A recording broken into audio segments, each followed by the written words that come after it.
है, बस समझ लेना है, वो तो फिर याद नहीं करना पड़ेगा आपको। अब तो क्वेश्चन क्या आता है 2 नंबर में कि विद्युत बल रेखा एक दूसरे को क्यों नहीं काटती है। तो हम लोग तो सबसे पहले विद्युत बल रेखा के बारे में जानते हैं। विद्युत बल रेखा क्या होता है, जैसे हम लोग जैसे यहाँ पर 2 आवेश लिए, एक ठो प्लस क्यू आवेश लिए और दूसरा आवेश हम लोग लिए जो है माइनस क्यू आवेश लिए। तो हम लोग पढ़े हैं विद्युत बल रेखा, इलेक्ट्रिक लाइन्स ऑफ फोर्स। विद्युत बल रेखा किसे कहते हैं? किसी भी आवेश से निकलने वाली वह काल्पनिक रेखाएं जिसके कारण आकर्षण या विकर्षण का बल लगता है, इसी काल्पनिक रेखा को बोलते हैं विद्युत बल रेखा।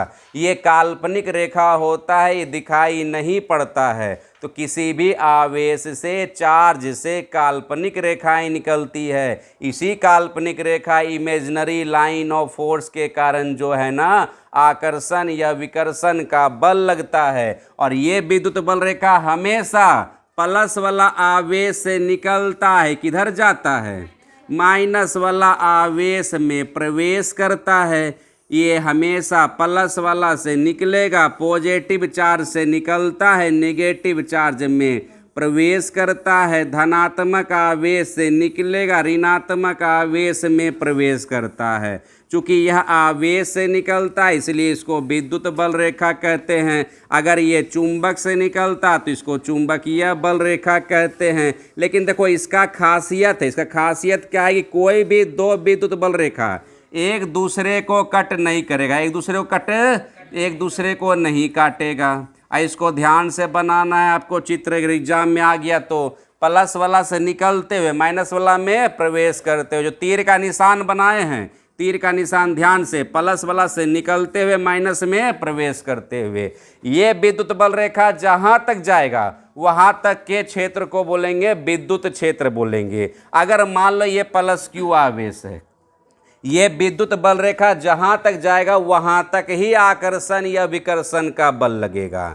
जैसे अगर मान लो प्लस क्यू आवेश यहाँ पर है और यहाँ पर कोई दूसरा आवेश Q1 रखे हैं, तो दोनों के बीच में बल तबे लगेगा जब इसका विद्युत बल रेखा यहाँ तक पहुँच पाएगा तब। तो जहाँ तक विद्युत बल रेखा पहुँचता है वहाँ तक ही आकर्षण या विकर्षण का बल लगता है। अब तुमको यहाँ पर ध्यान दो, यहाँ पर बोल रहा है, क्वेश्चन क्या बोल रहा है कि 2 विद्युत बल रेखा एक दूसरे को क्यों नहीं काटती है। तो देखो ये विद्युत बल रेखा एक दूसरे को क्यों नहीं काटती है, तो विद्युत बल रेखा ये जो है ना, विद्युत बल रेखा पर खींचा गया स्पर्श रेखा, खींचा गया स्पर्श रेखा किसे बोलते हैं? वैसा रेखा जो उसको स्पर्श करते हुए छूते हुए निकल जाए। विद्युत बल रेखा पर खींचा गया स्पर्श रेखा वो विद्युत क्षेत्र की तीव्रता के दिशा को बताता है, या विद्युत क्षेत्र के दिशा को बताता है। हम लोग बोल सकते हैं कि विद्युत बल रेखा पर खींचा गया स्पर्श रेखा या टेंजेंट लाइन या स्लोप जो होता है वो विद्युत क्षेत्र की तीव्रता के दिशा को बताता है। पहला लाइन क्या याद रखना है आपको कि विद्युत बल रेखा पर खींचा गया स्पर्श रेखा।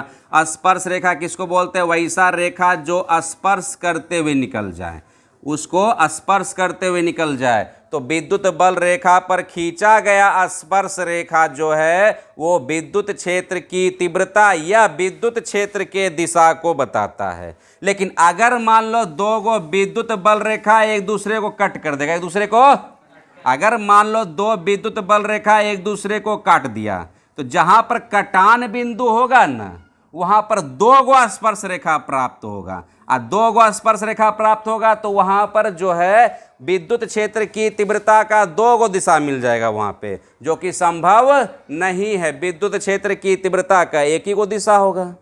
अगर 2 विद्युत बल रेखा एक दूसरे को काटेगा ना, तो जहां पर काटेगा तो वहां पर स्पर्श रेखा 2 हो जाएगा।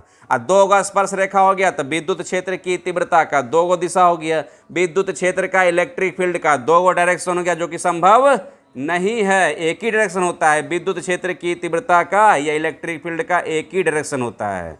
इसी कारण जो होता है 2 विद्युत बल रेखा एक दूसरे को नहीं काटती। यदि बोर्ड एग्जाम में क्वेश्चन आ गया तो आपको इसी तरह समझा के लिखना है आपको वहाँ पे कि विद्युत बल रेखा पर खींचा गया स्पर्श रेखा विद्युत क्षेत्र की तीव्रता क्या या विद्युत क्षेत्र के दिशा को बताता है। लेकिन यदि दो विद्युत बल रेखा एक दूसरे को काट देगा तो कटान बिंदु पर दो गो स्पर्श रेखा प्राप्त होता है, तो वहाँ पर दो गो दिशा होगा जो कि संभव नहीं है। इसलिए दो विद्युत बल रेखा एक दूसरे को नहीं काटती है। तो इसको अपने से बना करके एग्जाम में लिख देना।